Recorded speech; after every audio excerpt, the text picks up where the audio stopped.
Person's dead, another still missing after a structure washed into a creek in Brookville, Indiana. Yeah, it's a story we first brought to you as breaking news this afternoon. Simone Jameson joins us live with the latest from officials.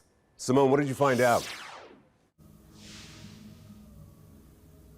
Rob, Trisha, I'm at the Franklin County Coroner's Office, who confirmed to us they found the man's body more than half a mile away from the Wolf Creek cabin that was swept away Thursday night. Officials haven't released his identity, but now tell us they're using all of the resources they have at their disposal to find the woman who they believe was with him. The cabin was kind of up on stilts, but with all the flood conditions and stuff, there was an individual that knew they were down there, so they went and checked on them and realized that the cabin itself had been washed away in that flood waters. Indiana Conservation Officer Travis Stewart tells us his team was among more than 24 law enforcement officials, first responders, volunteers, and dogs, working to find two people who they say were staying at the cabin near Wolf Creek in Brookville Thursday evening when floodwaters raged through the area. It's just a matter of now walking it now that the water's receded and just checking those areas.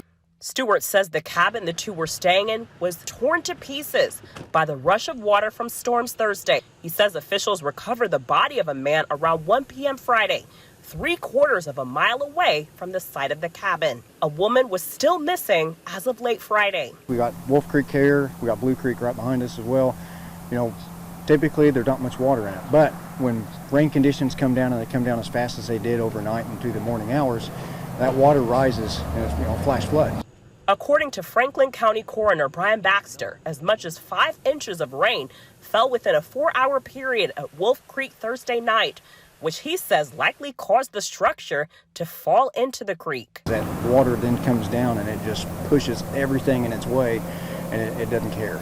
Stewart urges anyone who plans to visit the area in the future to use their discretion. Up at the courthouse and stuff, they have, where the floodplains are for these different rivers and creeks and stuff, and pay attention to those so that way you're not in those floodplains for conditions like this.